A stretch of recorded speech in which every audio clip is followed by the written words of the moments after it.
भारत स्वाभिमान के सभी सम्माननीय भाइयों बहनों,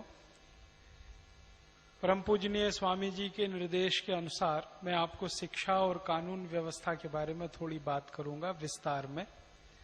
मेरी बात शुरू करने के पहले एक कहानी सुनाता हूं आपको, सच्ची कहानी। उस कहानी में मेरी बात का पूरा निष्कर्ष है। कहानी हमारे देश के एक वैज्ञानिक की है। उनका नाम था प्रोफेसर जगदीश चंद्र बोस। आपने सुना? बहुत बड़े वैज्ञानिक हुए अपने भारत देश के। हम सभी भारतवासियों को उनके ऊपर बहुत गर्व है, गौरव है। प्रोफेसर जगदीश चंद्र बोस ने एक रिसर्च किया था, वो भी आप सब जानते हैं कि ये जो पेड़ पौधे होते हैं ना, ये भी मनुष्यों की तरह से सुख दुख के भागीदार होते हैं। पेड़ों में, पौधों में वैसा ही जीवन है जैसा मनुष्यों में होता है। पेड़ पौधे भी आपकी तरह से हंसते हैं, रोते हैं, खिलखिलाते हैं। पेड़ पौधे भी आपकी तरह से दुखी होते हैं, सुखी होते हैं। सब कुछ उनमें मनुष्यों जैसा ही होता है। बस इतना ही है कि भाषा नहीं है उनके पास, बाकी सब है। ये काम करने के लिए प्रोफेसर जगदीश चंद्र बोस ने अपने घर में एक एक्सपेरिमेंट किया था, प्रयोग किया था। उसकी कहानी है। उन्होंने क्या किया, अपने घर में गमले लाए। गमले आप समझते हैं जिसमें पौधे लगाते हैं। तो घर के दो हिस्से कर दिए उन्होंने। एक हिस्से में कुछ गमले रखे, कुछ पौधे उसमें लगाए। दूसरे हिस्से में कुछ गमले रखे, कुछ पौधे लगाए। प्रोफेसर जगदीश चंद्र बोस क्या करते थे, रोज सवेरे उठते थे और एक तरफ के जो पौधे वाले गमले हैं उनको गालियां देते थे। तुम नालायक हो, तुम निकम्मे हो, तुम नकारा हो, तुम बदसूरत हो, तुम्हारे अंदर कोई गुण नहीं है, तुम्हारे अंदर कोई भी अच्छी बात नहीं है। ये खूब गालियां देते थे पौधों के सामने। दूसरी तरफ के पौधों के सामने जाके वो उनकी इतनी बढ़ाई करते थे, तुम बहुत अच्छे हो, तुम बहुत सुंदर हो, तुम बहुत सद्गुणी हो, तुम्हारे अंदर इतनी अच्छाइयां हैं, तुम्हारे अंदर इतनी खूबियां हैं, तुम्हारा इतिहास बहुत ऊंचा है, तुम्हारा भूगोल बहुत अच्छा है। इस तरह की अच्छी अच्छी बातें करते थे। 6 महीने लगातार प्रोफेसर साहब ने यह परीक्षण किया। परिणाम जानते हैं क्या हुआ? जिन पौधों को वो गालियां देते थे वो सब मुरझा गए, और जिन पौधों की वो प्रशंसा करते थे, बढ़ाई करते थे, वो सब खिलखिला के दोगुनी रफ्तार से बढ़ने लगे। इस पूरी कहानी से जो मैं कहना चाहता हूं वो ये कि जब किसी को गालियां दी जाती हैं और किसी को नीचा दिखाया जाता है तो वो मुरझा जाता है, और जब किसी की बढ़ाई की जाती है, प्रशंसा की जाती है, तो वो बहुत अच्छा हो जाता है। हमारे लोगों के साथ ऐसा ही हुआ। 200 से 250 साल अंग्रेजों ने हमको गालियां दी। तुम भारतवासी निकम्मे हो, नालायक हो, नकारा हो, तुम्हारी संस्कृति खराब है, तुम्हारी सभ्यता खराब है, तुम्हारे अंदर कोई दर्शन नहीं है, तुम्हारे पास विज्ञान नहीं है, तुम्हारे पास तकनीकी नहीं है, तुम कुछ नहीं जानते हो, तुम्हारी सभ्यता ही पूरी चौपट है। ये अंग्रेजों ने हमको 200 से 250 साल कहा। एक अंग्रेज ने कहा, फिर दूसरे ने कहा, फिर तीसरे ने कहा, फिर चौथे ने कहा, फिर पांचवें ने कहा। फिर एक अंग्रेज आया जिसका नाम था टीवी मैकॉले। उसने कहा कि एक एक अंग्रेज आता है और भारतवासियों को गाली देता है, कोई ऐसी व्यवस्था बनाओ जो परमानेंट गाली देने वाली हो। एक अंग्रेज आया, जैसे रॉबर्ट क्लाइव आया, उसने ये सब भारतवासियों को सारे बुरे बुरे जो भी बातें हो सकती हैं वो कहीं भारतवासियों को। भारतीय चोर थे, हाँ, चोर थे, डकैत थे, लुटेरे थे, लुच्चे थे, लफंगे थे, लंपट थे, सारी बुरी गालियां। गाय का मांस खाते थे। हाँ, और इसी तरह से एक सबसे बड़ी गाली जो हमको मिली, मैं सभी गालियों में सबसे खराब मानता हूं उसको, कि हम आर्य लोग बाहर से आए और हमने भारत के द्रविड़ों के ऊपर आक्रमण और हमला करके कब्जा कर लिया, और द्रविड़ों को मारते मारते दक्षिण भारत में धकेल दिया और पूरे उत्तर भारत पर आर्यों ने कब्जा कर लिया। ये सबसे बड़ी गाली है जो हमें 250 साल अंग्रेजों ने दी।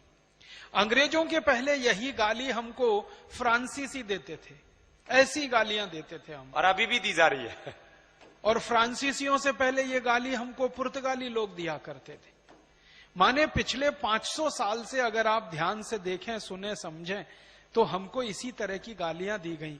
अब वो गालियां सुनते सुनते एक अंग्रेज आता था, गालियां देके जाता था, दूसरा आता था, देके जाता था, तीसरा आता था, देके जाता था। एक टीबी मैकॉले नाम का अंग्रेज आया, उसके दिमाग में एक आइडिया आया, विचार आया कि ये एक एक अंग्रेज भारतवासियों को गाली देता है, कोई ऐसी व्यवस्था बनाओ जो भारतवासियों को परमानेंट गाली देने वाली हो। उस व्यवस्था को उसने कहा एजुकेशन। उसी का नाम है शिक्षा व्यवस्था। और ये वो 1840 में देके चला गया, इंडियन एजुकेशन सिस्टम। हाँ, एक कानून बनाया उसने। जब वो भारत में आया तो यहां जो सबसे ऊंचा अधिकारी होता था भारत में, उसको कहते थे गवर्नर जनरल। आज उसकी हैसियत है प्रधानमंत्री की। आज का जो प्रधानमंत्री है, अंग्रेजों के जमाने में वो गवर्नर जनरल होता था। तो गवर्नर जनरल की काउंसिल का वो मेंबर होके आया था और उसको बहुत अधिकार थे टीबी मैकॉले को। टीबी मैकॉले के लिए जो पत्र भेजा गया था ब्रिटिश पार्लियामेंट से भारत के गवर्नर जनरल को, उसमें एक वाक्य लिखा हुआ है कि ये व्यक्ति जो विचार व्यक्त करेगा वही नीति बन जाएगी। इतनी ऊंची अधिकार और अथॉरिटी के साथ उसको भेजा गया।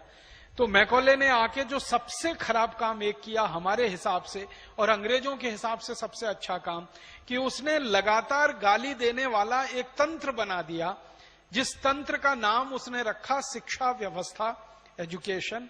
और इस एजुकेशन में इस तरह से विषय डाले गए कि हरेक विषय भारतवासियों को गाली देने वाला सिद्ध हो और भारतवासी लगातार ये गालियां सुनते सुनते मुरझा जाएं और आत्मग्लानि की स्थिति में पहुंच जाए, उनको अपने धर्म संस्कृतियों के प्रति घृणा हो जाए।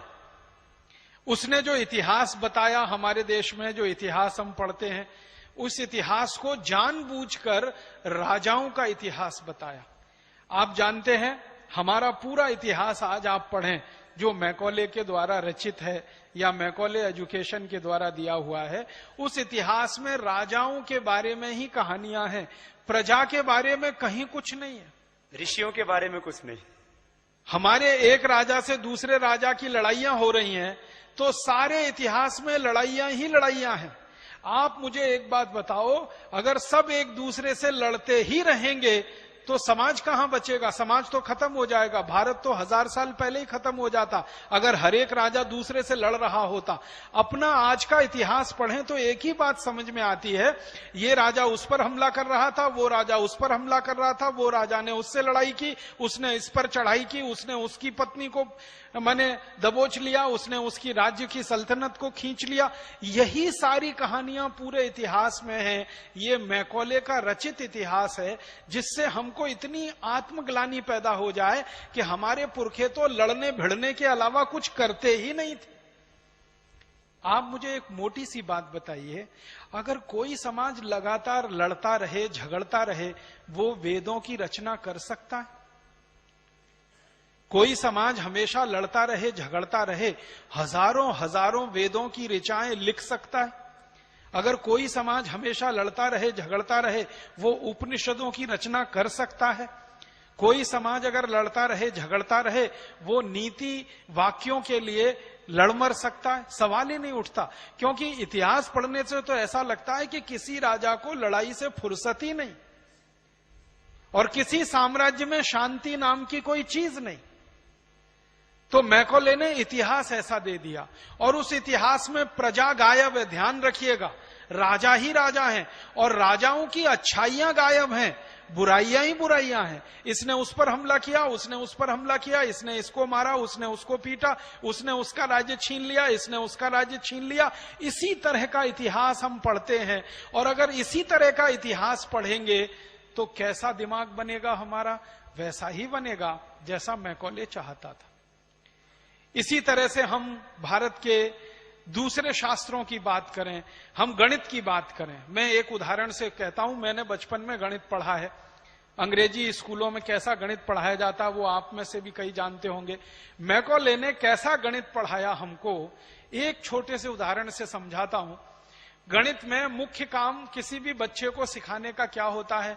जोड़ना, घटाना, गुणा करना और भाग देना। ये 4 मुख्य क्रियाएं हैं गणित में जो प्राथमिक स्तर पर हर बच्चे को सिखाई जाती है। तो हमें जोड़ना सिखाना है या घटाना सिखाना है या गुणा करना सिखाना है या भाग देना सिखाना है। तो सिखाने के लिए मैकॉले सिस्टम का सवाल कैसे लिखा जाता है वो एक सवाल बताता हूं आपको।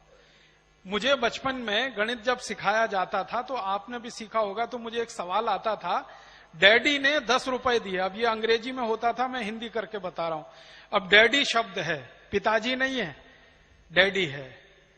डैडी का माने होता है DEAD, डैड माने मरा हुआ, डैडी माने मरे हुए जैसा। ये उसका अंग्रेजी में हिंदी अर्थ है, मरे हुए जैसा।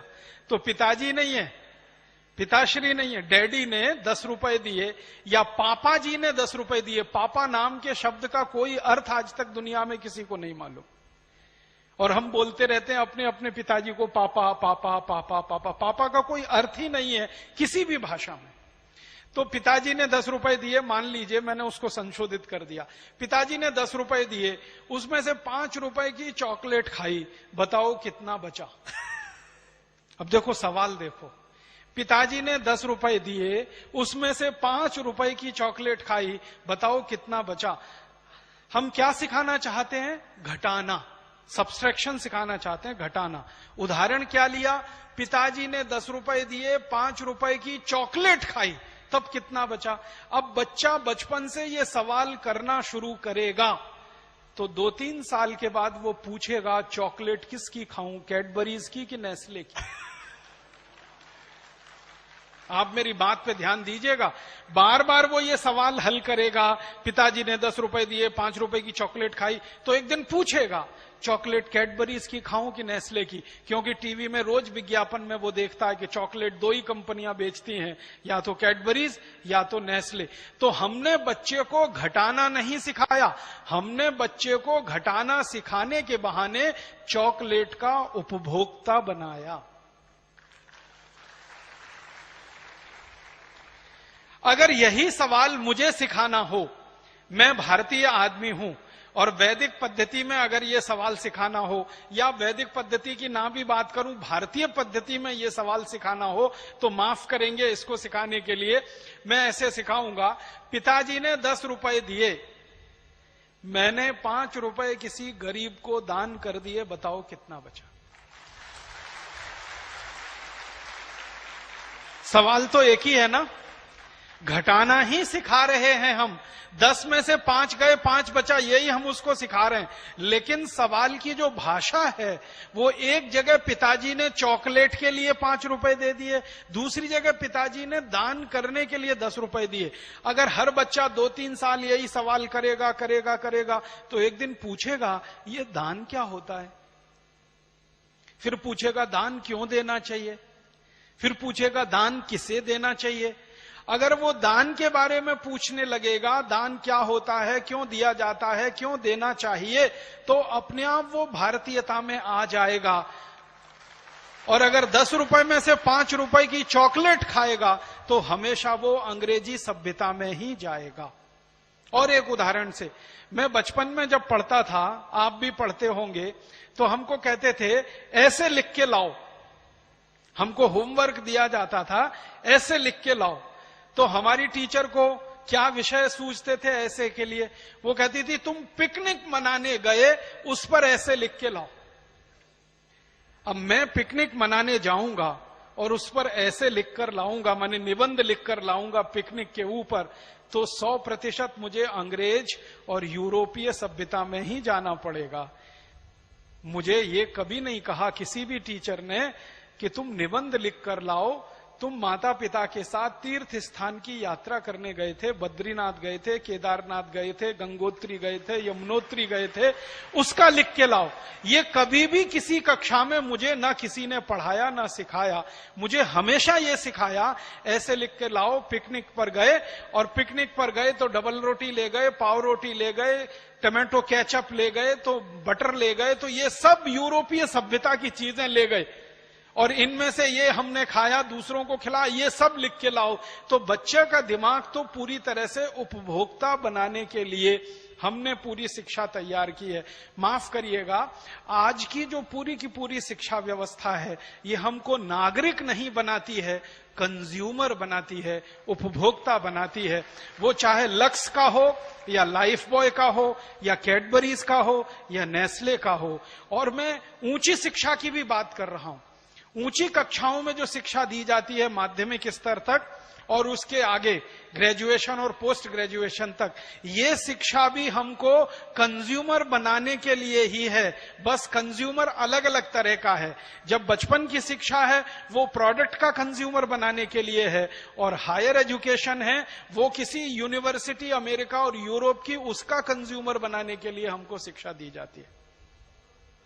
इंजीनियरिंग में हमारे देश के लाखों विद्यार्थियों को जो शिक्षा दी जाती है, उसका अंतिम उद्देश्य एक ही है कि ये विद्यार्थी भारत छोड़कर अमेरिका चला जाए, यूरोप चला जाए, फिर वहां पर सेवाएं दे, क्योंकि वहां एक इंजीनियर तैयार करने में उनको करोड़ों डॉलर खर्च होते हैं और यहां से उनको वो फोकट में मिल जाता है।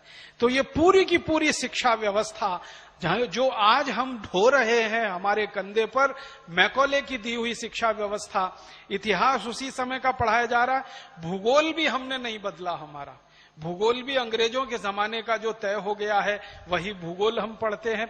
सिविक्स और इकोनॉमिक्स वही पढ़ते हैं। अर्थशास्त्र में पता है सारी की सारी थ्योरीज जो पढ़ाई जाती हैं वो सब वेस्टर्न थ्योरीज हैं। अर्थशास्त्र का आप में से कोई भी विद्यार्थी होगा जो एमए इन इकोनॉमिक्स करता हो या पीएचडी इन इकोनॉमिक्स उसने किया हो, उसको सारे सिद्धांत जो पढ़ाए जाते हैं वो पश्चिमी विचारकों के सिद्धांत हैं। एक भी हिंदुस्तानी अर्थशास्त्री विचारक का कोई सिद्धांत अर्थशास्त्र में नहीं पढ़ाया जाता।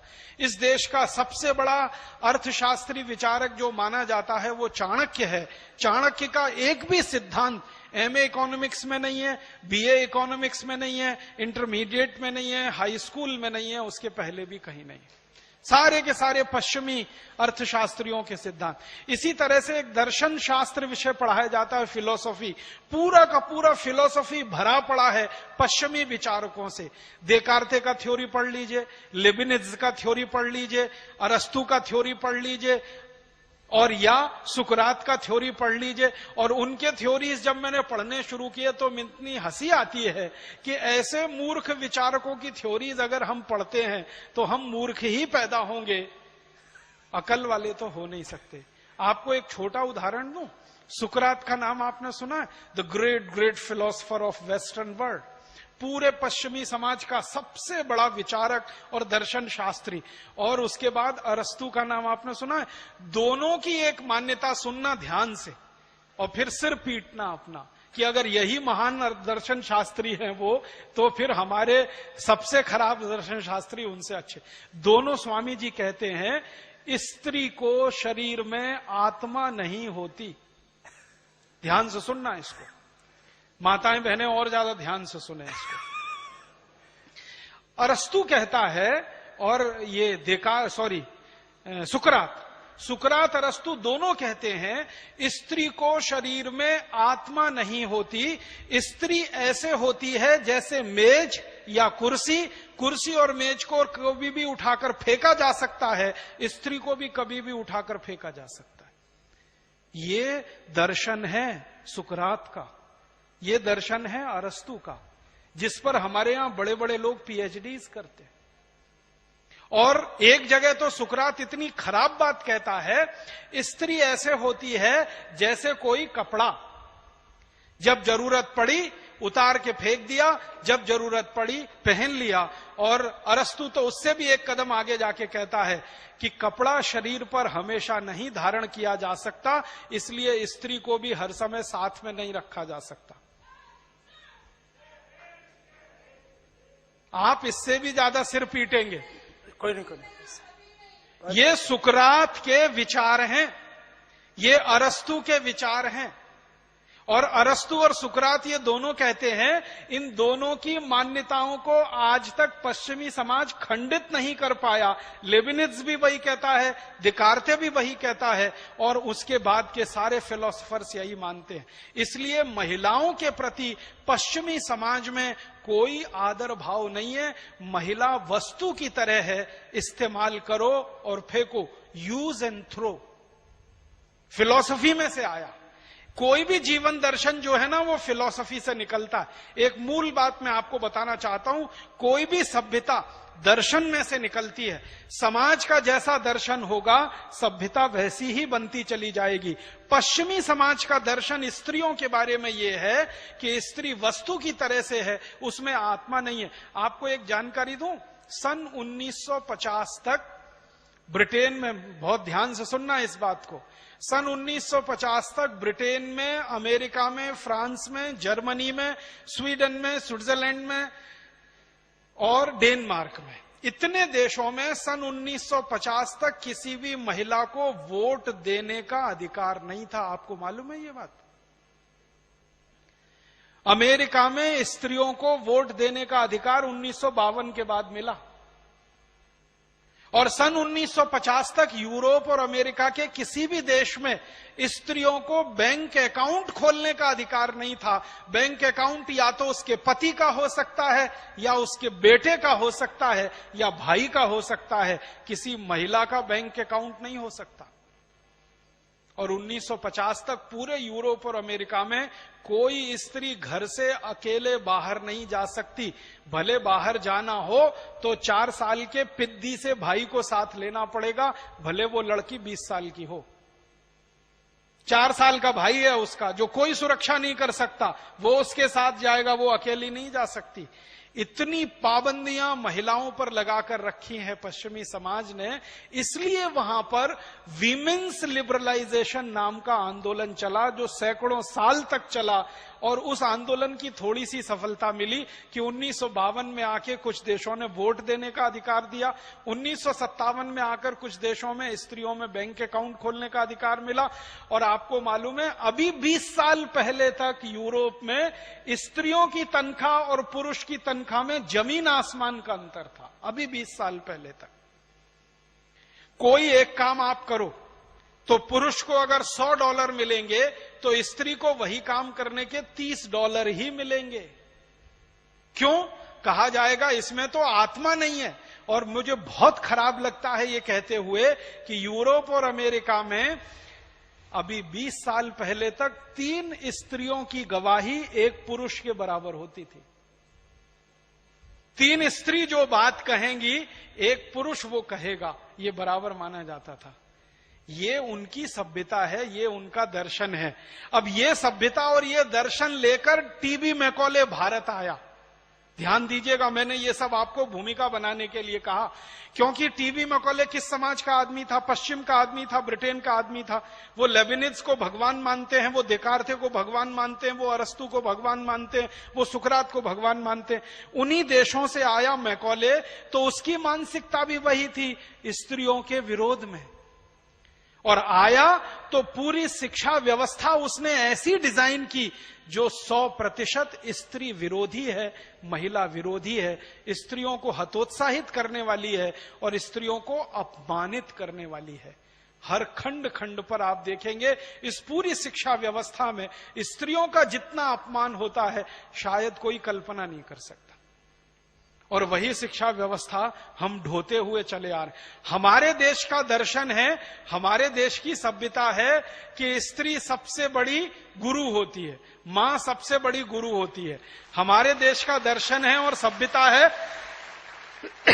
मैंने स्वामी जी एक जगह पढ़ा, भारतीय दर्शन पढ़ रहा था, तो नाम भूल गया हूं दर्शन शास्त्री का, याद आएगा तो बताऊंगा। उसने एक वाक्य लिखा, स्त्री से ज्यादा पवित्र दुनिया में कोई नहीं होता।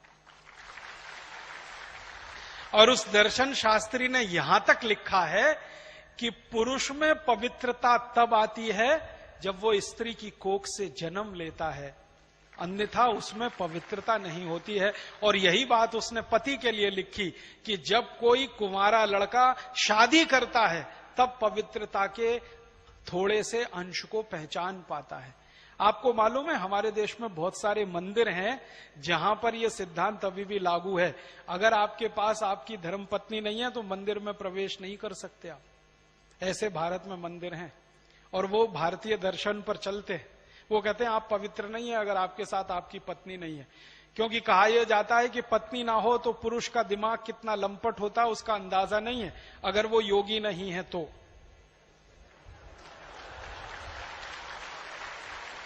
योगी है तो उसका अपना कंट्रोल है इंद्रियों पर, मन पर।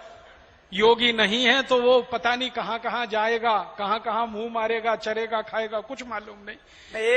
एक बात सीधी सी यही है इसमें तो, कि व्यक्ति जो है, एक इंसान जिसको हम पुरुष कहते हैं, पुरुष कोई आसमान से तो गिरा नहीं। जितने भी पुरुष आए मां की कोख से आए, इसलिए पुरुष में जितनी भी शक्तियां हैं, जितनी भी पवित्रताएं हैं, उनका स्रोत मां है, उनका मूल मां है। अब ये हमारी दर्शन है भारत की। इस दर्शन को यूरोप में कोई नहीं मानता, हम मानते हैं। तो हम जिस दर्शन को मानते हैं वैसी हमारी सभ्यता होगी और वैसी ही संस्कृति होगी। यूरोप वाले जिस दर्शन को मानते हैं वैसी उनकी सभ्यता होगी, वैसी संस्कृति होगी। तो यूरोप की सभ्यता और संस्कृति जैसी होगी वैसी ही उनकी शिक्षा भी होगी, और जैसी हमारी सभ्यता और संस्कृति होगी वैसी हमारी शिक्षा होगी। तो हम जब गुरुकुल की शिक्षा लेते थे, भारत की अपनी शिक्षा होती थी, तो उसमें स्त्री मां थी, स्त्री दुर्गा थी, स्त्री हमारे देश में प्रेरणा का स्रोत थी, महिला सारे के सारे काम का केंद्र बिंदु थी। ये गुरुकुलों की शिक्षा से दिखाई देता है, क्योंकि हमारे पास जो दस्तावेज हैं अंग्रेजों के जमाने के, इस देश में आधे से ज्यादा विश्वविद्यालयों की कुलपति महिलाएं थी, स्त्रियां थी, आधे से ज्यादा, और विश्वविद्यालय स्तर के गुरुकुल थे। तो महिलाओं को हमारे यहां दर्जा है बहुत ऊंचे स्तर का, और महिलाओं को दर्जा है यूरोप में बहुत नीचे स्तर का।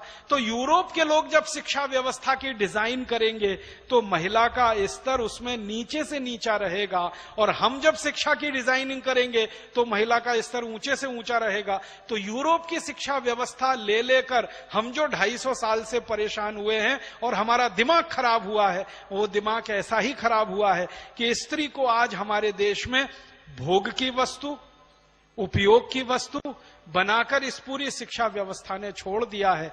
आज हमारे देश में स्त्रियों का वही हश्र है जो यूरोप में 50 साल पहले हुआ करता था, क्योंकि हम 200-250 साल से अंग्रेजी शिक्षा पढ़ रहे हैं। तो हमें करना क्या? उसकी पवित्रता नष्ट कर रहे हैं जी। उसको पबों में ले जाना चाहते हैं, उसको जो है शराब खानों में ले जाते हैं, शराबी डांस घरों में ले जाते हैं। हमारे यहाँ मॉडर्न होने के नाम पर महिलाओं को यही तो कर रहे हैं ना, उनको नचाते। हमने स्त्री को मान लिया नाचने की चीज। पहले नाचने वालियों को सबसे घटिया मानते थे, और आज कोई नाचने वाली आ जाए तो पूरा गांव, पूरा देश पागल हो जाता है। क्या तमाशा हो रखा है। गांव में नौटंकी आ जाए स्वामी जी तो सब काम छोड़ के इकट्ठे हो जाते हैं। कई बार मेरे साथ हुआ है, मैं व्याख्यान देने किसी गांव में गया, नौटंकी वाले आए हुए, व्याख्यान सुनने कोई नहीं आया, सब नौटंकी में बैठे। और नौटंकी में इतनी गंदी गंदी बातें महिलाओं के लिए, स्त्रियों के लिए कही जाती हैं और बोली जाती हैं कि कोई कान में रुई ठूस ले फिर भी तकलीफ हो उसको। तो हमने गड़बड़ कर दिया 250 साल। दिमाग में एक तो 250 साल सुनते रहे अपने बारे में गालियां, और फिर स्त्रियों के बारे में ये मान्यता जो मैकॉले की और यूरोप के दार्शनिकों की, और उसी मान्यता पर आधारित हमारी शिक्षा व्यवस्था। तो सारी शिक्षा व्यवस्था ने सबसे ज्यादा तकलीफ दिया है तो हमारी महिलाओं को दिया है। मुझे सबसे ज्यादा दुख और तकलीफ पता है किस बात की होती है? सबसे बड़ा दुख और तकलीफ मेरा क्या है कि मैंने जो पढ़ा वो मेरी मां को नहीं मालूम, और मेरी मां अपने बेटे को नहीं पढ़ा सकती। आप सोचो, किसी बेटे और मां के बीच में इतनी दूरी आ जाए कि उसका बेटा क्या पढ़ रहा है उसकी मां ना जानती हो और मां बेटे को पढ़ा ना सकती हो। इससे बड़ी टूटन और खराब किसी भी समाज में क्या हो सकती है कोई चीज। हमारे देश में ज्यादातर माताओं का यही हाल है।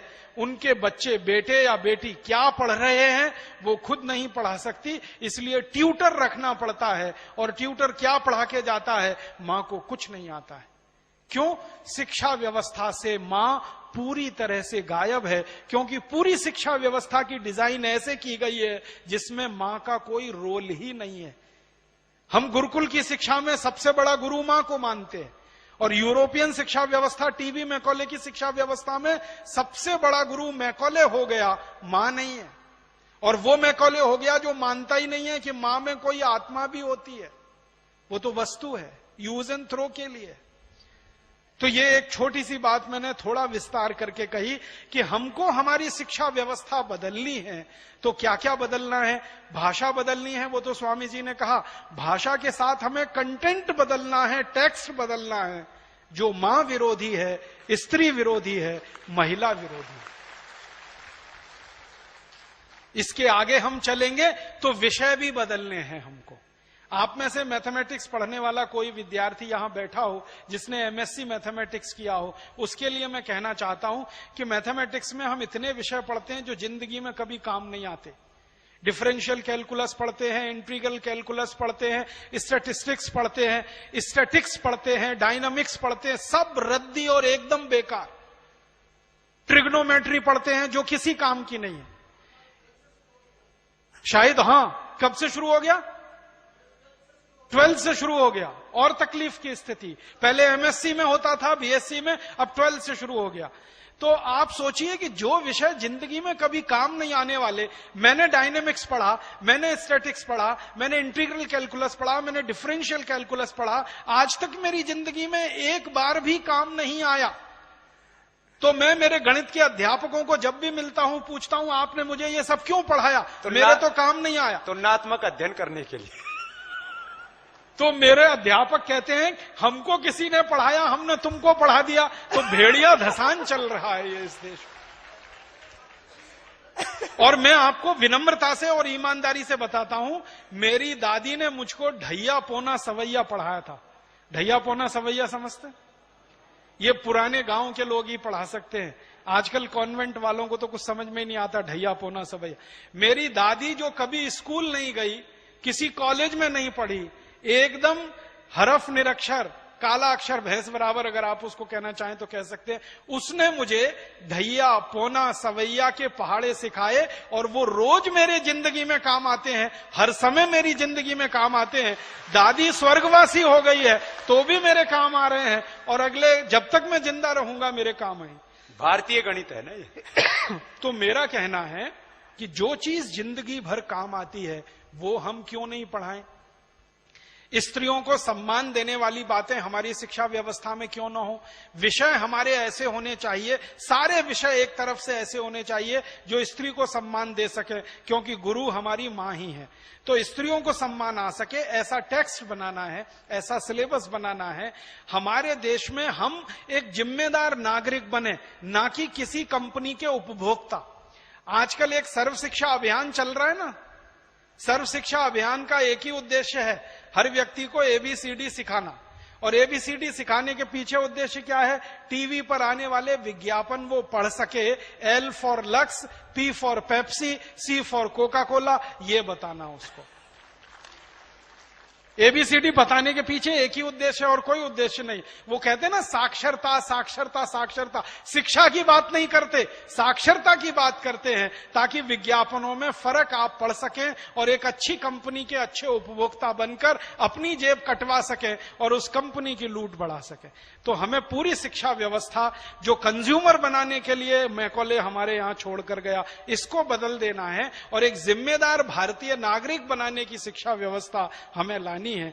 इसके लिए भारत स्वाभिमान का अभियान है और यही हम करें, ये हमारी अभीष्ट इच्छा है। धन्यवाद, आभार। ये तो एक ही विषय हुआ आपका अभी, और इसमें वो एक हम चीज और भी जोड़ना चाहते हैं।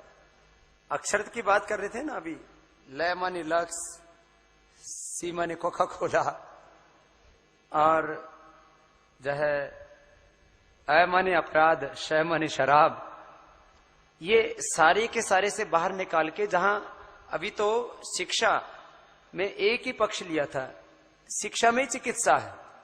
हमें जो चिकित्सा पद्धति पढ़ाई जाती है कि एमबीबीएस डॉक्टर बनता है, पूरी दुनिया मानती है कि चिकित्सा क्षेत्र के, चिकित्सा शास्त्र के चिकित्सा पद्धति के जो फोर फादर हैं, मूल गुरु हैं, वो कौन है? महर्षि चरक और सुश्रुत। लेकिन दुर्भाग्य से हमारे देश में जो एमबीबीएस डॉक्टर बनाए जाते हैं उनको चरक, सुश्रुत, धन्वंतरी और शारंगधर का नाम तक नहीं पढ़ाया जाता, पतंजलि का नाम तक नहीं पढ़ाया जाता। ये पूरी चिकित्सा का पूरा शास्त्र और उसका पूरा इतिहास वो भी हमें बदलना होगा।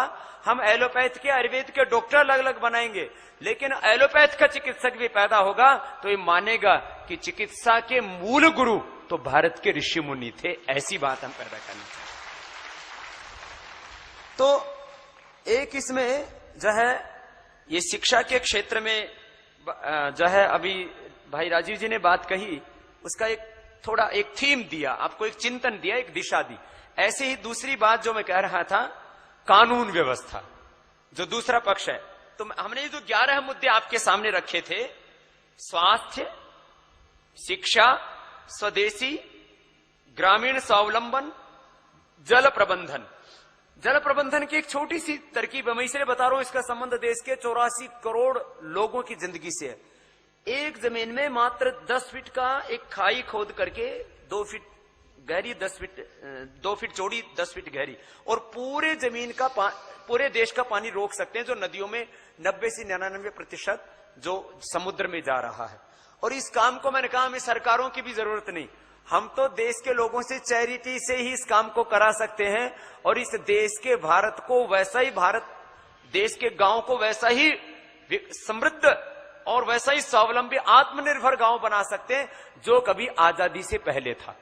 आज से 25-30 साल पहले गांव में 25-30 फीट नीचे पानी मिलता था। मैंने अपने गांव में 25 फीट नहीं 15 फीट नीचे से पानी खींच के पिया है। आज उस गांव में 150 फीट नीचे वाटर लेवल है और लोग भूख के कागार पर हैं। ये मैं इसलिए इस बात को कह रहा हूं, उस गांव के लोगों ने मुझसे बहुत बार कहा, बाबा तू बहुत बड़ा हो गया, हमारे गांव में पानी तो दिलवा दे। मैंने कहा मैं ऐसा प्रबंध करना चाहता हूं जिससे मेरे हर गांव को पानी मिले, खाली तुम्हारे गांव की नहीं सोचता, मैं पूरे भारत के गांव की सोचता हूं, और ऐसा काम हम करके दिखाएंगे। तो ये मैं जल प्रबंधन की बात कर रहा था। ये काम बहुत आसान है, लेकिन किसी को पड़ी नहीं है। ये हमारे भारत के कुछ जिनको हम राजनेता कहते हैं उसमें से कुछ अच्छे भी हैं, लेकिन ज्यादातर ऐसे नेता हैं जो चाहते हैं कि लोग गरीब, बेबस, लाचार बने रहें, जिससे कि उनको ज्यादा दिनों तक गुलाम बनाया जा सके, शासन किया जा सके उन पर। तो शिक्षा, स्वास्थ्य, स्वदेशी, ग्रामीण स्वावलंबन, जल प्रबंधन, स्वच्छता, भ्रष्टाचार, टैक्सों में सुधार, सामाजिक न्याय, आध्यात्मिक राष्ट्र और 100% मतदान का अनिवार्य कानून। अब इसमें एक ये अलग अलग इतने गहरे मुद्दे हैं, एक एक बात के ऊपर चर्चा करेंगे तो घंटों लग जाएंगे। लेकिन एक विषय जो बहुत जरूरी है, सारे देश में एक बात कही जाती है, देश सबसे बड़ा नहीं होता। क्या बोला जाता है जब भी पॉलिटिकल लैंग्वेज में बोला जाता है? कानून सबसे बड़ा होता है, कानून से ऊपर कोई नहीं होता।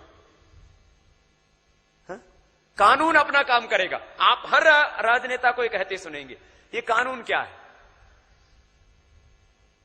कानून अंग्रेजों ने हमें लूटने के लिए, हमारा शोषण करने के लिए, हमें गुलाम बनाने के लिए, हमारे ऊपर अत्याचार करने के लिए बनाए थे। तो जो कानून हमें लूटने के लिए, हमारे ऊपर अत्याचार करने के लिए, हमें गुलाम बनाने के लिए बनाए गए थे, वही कानून आज तक हम पर क्यों लादे जा रहे हैं? इस प्रश्न का उत्तर थोड़ी सी देर में भाई राजीव जी देंगे। मैं एक 5-7 मिनट में कोशिश करता हूं ये बात कहने की। आप सबको एक पुरानी घटना याद दिलाता हूं, आप सब जानते हैं उस घटना को। हमारे देश में अंग्रेजों के खिलाफ सबसे बड़ा संघर्ष और सबसे पहला संघर्ष सन 1857 में हुआ। और ये संघर्ष की पृष्ठभूमि क्या थी? जब अंग्रेजों ने इतनी लूटमार मचाई कि देश गरीब हो गया, कंगाल हो गया, जब अंग्रेजों ने इतने पुलिसिया अत्याचार किए कि हर आदमी त्राही त्राही करने लगा, जब अंग्रेजों ने किसानों से सारी जमीनें छीन ली, जब अंग्रेजों ने टैक्स लगाकर सारे स्वदेशी उद्योग खत्म कर दिए, जब अंग्रेजों ने भारत के लोगों को मार मार के ईसाई बनाना शुरू कर दिया, तब भारतवासियों का धैर्य चुक गया। हम भारतवासियों की एक विशेषता है, हम सोए हुए हाथी की तरह से हैं। जब तक हाथी सोता रहता है, सोता रहता है, सोता रहता है, सोता रहता है, सोता रहता है, सोता रहता है। लेकिन जब वो चिंगाड़ के भागना शुरू करता है तो सबको रौंद देता है अपने नीचे। भारतवासी भी वैसे ही हैं। हम अंग्रेजों के अत्याचार को 100 साल सहते रहे। अंग्रेजों ने अत्याचार करना शुरू किया 1757 से, जब से उनको कलकत्ता में अपना राज्य स्थापित करने का रास्ता खुला। आप जानते हैं ना, प्लासी का युद्ध हुआ था, तो प्लासी के युद्ध के बाद जब से कलकत्ता में और बंगाल में अंग्रेजों की सरकार बनी, तब से अंग्रेजों ने अत्याचार शुरू किए। वो अत्याचार हम 100 साल तक सहन करते रहे। 100 साल तक हमने उफ नहीं किया। अंग्रेजों ने जो किया, हमने कभी उसके रास्ते में रुकावट बनने की कोशिश ही नहीं की। छुटपुट कहीं कोई विरोध होता था तो होता था। जब पानी हद से ज्यादा गुजर गया, कहते हैं नाक तक पानी आ गया, डूबने की स्थिति आई, तब भारतवासियों ने एक साथ विद्रोह किया। और वो विद्रोह इतना बड़ा था कि अंग्रेज घबरा गए। अंग्रेजों को कभी कल्पना नहीं थी कि जो भारतवासी 100 साल से उनके अत्याचार सह रहे हैं, वो एक साथ कभी खड़े हो जाएंगे। भारतवासी खड़े हो गए। 350 से ज्यादा स्थान ऐसे बने जहां क्रांति हो गई और अंग्रेजों की सरकार को उखाड़कर फेंक दिया भारतवासियों ने। अंग्रेजों की सरकार खत्म कर दी। एक केंद्र था सतारा, नाम सुना? पूरा अंग्रेजों का साम्राज्य वहां से उखड़ गया 1857 में। दूसरा केंद्र था सांगली, फिर था कोल्हापुर, फिर था पूना, फिर पूरे भारत में ऐसे 350 से ज्यादा केंद्र थे जहां अंग्रेजों की सरकार खत्म हो गई और 3,65,000 अंग्रेज उसमें मारे गए। 1857 की क्रांति शुरू हुई थी। यहीं हरिद्वार के नजदीक में एक मेरठ नाम का स्थान है। मुश्किल से यहां से कितना 70-80 किलोमीटर होगा। इस मेरठ स्थान से शुरू हुई थी क्रांति 10 मई 1857 को, और वो फिर पूरे देश में फैल गई। आप कल्पना कर सकते हैं कि एक मेरठ शहर से क्रांति की शुरुआत हुई और 350 शहरों तक वो क्रांति फैल गई 3 महीने में। 10 मई से शुरू हुआ, 10 मई से 10 जून, 10 जून से 10 जुलाई, 10 जुलाई से 10 अगस्त, 1 सितंबर तक पूरे हिंदुस्तान में कहीं भी अंग्रेजों की सरकार नहीं बची। एक भी अंग्रेज नहीं बचा। 3-3.5 महीनों में भारतवासियों ने अंग्रेजों का कत्लेआम कर दिया। जब भारतवासियों के सिर पर से गुजरती है ना, तो यही भारतवासी युद्ध के मैदान में किसी रणचंडी सा कमाल दिखाते हैं, तो साधारण भारतवासियों ने तलवारों से गर्दनें काट दी अंग्रेजों की। हसिया होता है ना, हसिया जिससे फसल काटी जाती है, उससे अंग्रेजों के गले काटे थे भारतवासियों ने। मेरठ में जाट किसान थे ना, ये सड़कों पर निकल आए थे और अंग्रेजों की छावनी के एक एक अधिकारी को हंसिए से काटा था, खत्म कर दिया। पूरे हिंदुस्तान में 3,65,000 अंग्रेज मारे गए। कुछ 2-4 अंग्रेज जिंदा बच गए। वो भागकर किसी तरह से लंदन पहुंच गए। और वो भागे भी कैसे? उन्होंने अपने पूरे शरीर को काला किया ताकि वो भारतवासी लगे। चेहरे को काला किया, शरीर को काला किया, किसी तरह जिंदा बचने के लिए। और वो किसी तरह युक्ति लगा के भाग गए। वहां भागकर अंग्रेजों की संसद में उन्होंने सारी कहानी सुनाई कि भारत में तो विद्रोह हो गया, बगावत हो गई। तो अंग्रेजों की संसद में सबसे बड़ा प्रश्न आया कि आगे कभी भी ऐसा कोई विद्रोह ना हो भारतवासियों में, तो इसके लिए क्या क्या करना, दोबारा कभी भी ऐसा विद्रोह ना हो। तो कई अंग्रेजों ने अपने प्रधानमंत्री को कहा, जो उस समय इंग्लैंड का प्राइम मिनिस्टर था, उसको पूछा गया कि क्या क्या करना फिर इसके लिए। तो प्राइम मिनिस्टर को एक तो ये पूछा गया कि हम तो अंग्रेज खत्म हो गए भारत में, तो उसने कहा चिंता मत करो, दोबारा हम फिर भारत में जाएंगे और भारत में हमारे कुछ मित्र और दोस्त हैं, उनकी मदद से भारत में फिर प्रवेश करेंगे।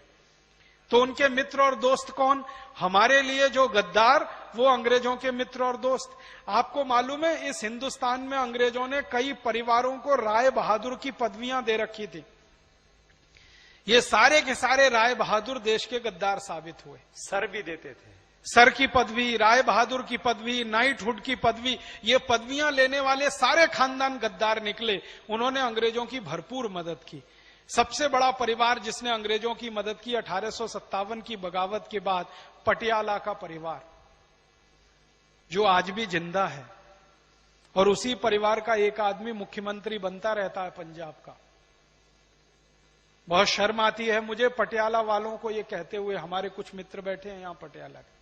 पटियाला के नवाब खानदान ने, राजा खानदान ने 1857 की क्रांति के बाद क्रांतिकारियों की मदद नहीं की, अंग्रेजों की मदद की। और उन्होंने एक पत्र भेजा जिसकी फोटोकॉपी कभी भी मैं पूरे देश को दिखाऊंगा। उस पत्र में उन्होंने लिखा कि आप चिंता मत करिए, अंग्रेजों को कहा आप चिंता मत करिए, वापस भारत में आइए, मैं आपको 20,000 सैनिक दूंगा और 20 करोड़ स्वर्ण मुद्राएं दूंगा, आप फिर भारत में आकर अपना राज्य स्थापित करिए। तो पटियाला के नवाब के कहने पर अंग्रेज आ गए। इसी तरह जींद का एक नवाब था, हरियाणा में जींद राज्य था, वहां के नवाब ने अंग्रेजों की मदद की। फिर ग्वालियर का ये जो खानदान है, सिंधिया खानदान, इसने अंग्रेजों की मदद की। ऐसे भारत में एक सालार जंग खानदान है वहां का, हैदराबाद का, जिसको निजाम कहते थे हैदराबाद का, उसने मदद। ऐसे 10-12 बड़े परिवार थे जिन्होंने करोड़ों स्वर्ण मुद्राएं अंग्रेजों को दी और अपने सैनिक भी दिए लड़ने को। तो उनकी मदद से अंग्रेजों ने वापस हिंदुस्तान में प्रवेश किया और क्रांतिकारियों का कत्लेआम किया। फिर 1 सितंबर 1857 से लेकर 1 नवंबर 1858 तक हिंदुस्तान के करीब करीब 7.5 लाख से ज्यादा क्रांतिकारियों को अंग्रेजों ने कत्ल कर दिया। और कैसे कत्ल किया?